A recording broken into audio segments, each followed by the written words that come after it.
Welcome to this recording. My name is Roisin and I'm the Litter and Waste Officer here at Green Schools. Today we'll be going through step 4 of the Litter and Waste programme, which is monitoring and evaluation. On the application form for step 4, monitoring and evaluation, you will be asked for 3 different ways that you've monitored and evaluated the progress of litter and waste in your school. So there's probably lots of different things that you've been doing in your school. So I'm just going to give you a few examples of some of the stuff that you've probably done or maybe you're thinking of doing and how you could elaborate these on the application form. So different things like delegating your committee to do the monitoring in the first place, how you're doing the monitoring. So are you looking at the black bins, the green bins and the brown bins? If you are, have you set up a rota to do these? Who's getting involved? We'd like to know that you're keeping an eye on your litter black spots that you would have identified as part of step 2 as one of your essential actions. How are they getting on? Give us a little update on those. We'd like to know that you're actually displaying all these fantastic goals that you're meeting on your notice board. So tell us, who's putting this information on the notice board? What goals have you met? How are you getting information around the school on all your success? Are you keeping up regular spot checks on all the bins to make sure that the correct waste is going into them? If so, do you have some kind of reward system in place? Is there a friendly competition going on between classes to ensure that all classrooms are motivated to keep up the litter and waste theme? Are you doing awareness surveys? If so, we want to hear all about them. We want to know some of the information you've gained from them. Are you collecting the bills from your bin companies? Because this will be really important moving on with step 4. Are there other types of competitions that you're holding? Are you doing actions like the traffic light system, where you can monitor how well different classes are doing? Or are you holding a little green flag competition for all the different classrooms? We'd like to know about all the different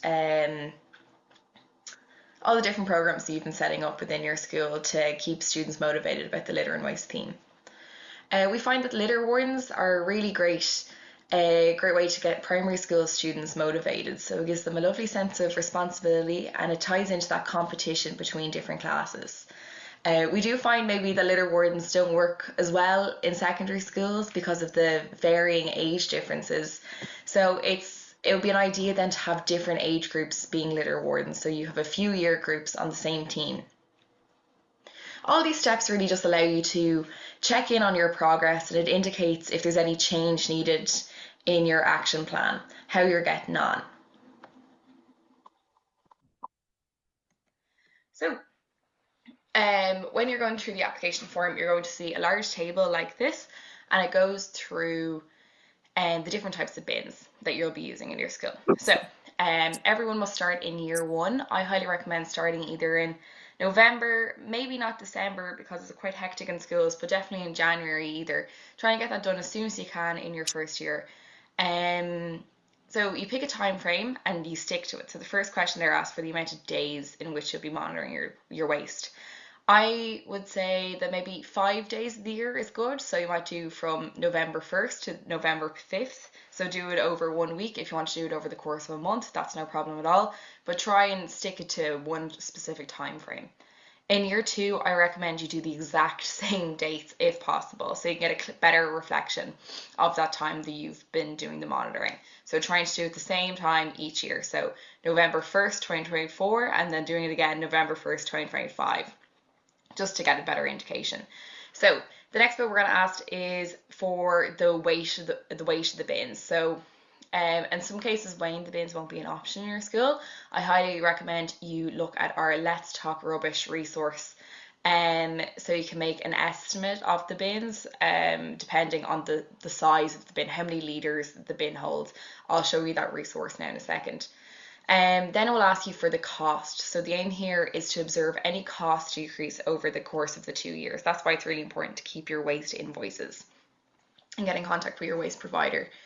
If your school hasn't really found a huge decrease over the 2 years, I wouldn't worry too much about it. We're specifically looking for behavioural change in schools and with children's attitudes towards the correct use of bins. So if you found your students are more overall more conscious and putting more effort into making good decisions, I would consider that a very big win for your school. Oftentimes schools are expanding, you know, you might get an extension and you a new part of the school. So these can all lead to an increase in the waste if it does become if it's just out of everyone's control. There are reasons for it. So we're obviously going to be very aware of those issues as well. The exact same question again, except instead of looking for general waste, we'll be asking for recycling waste reviews. So exact same as the general waste, we're looking for a review from year 1 and year 2. Again, looking for the dates that you ran it for. So again, I would give you the same advice, do it for one specific week and run it for the same week the following year. And again, like I was saying, weighing the waste, that resource, Let's Talk Rubbish, will give you an example how to do it for your recycling waste. And again, contacting your bin provider for the cost of your recycling bin. And lastly, you'll be asked for a composting review for year 1 and year 2. So this will be done exactly the same way as the other two for recycling and for your general waste. We want you to carry out the review for the same number of days. So if you decide you're going to do it over the 5-day period or a monthly period, whatever it may be, we want to see the same done both in year 1 and year 2. We want to know the weight of it, and we want to know how much it costs for your brown bin to be picked up by your bin provider. This is all really relevant information, as once you know the cost of it, there's other incentives then to reducing your waste. So it's all really important information for your school to know. We are very aware that a lot of schools around the country won't have access to a brown pickup from their bin provider, but if your school does have a small brown bin on the campus, please do let us know about the different resources and different methods that you've put out to the school to give more information about composting. Lots of other schools have carried out different initiatives, like setting up wormeries within the school for making compost within the garden. Just different initiatives like that. We'd really like to know about them.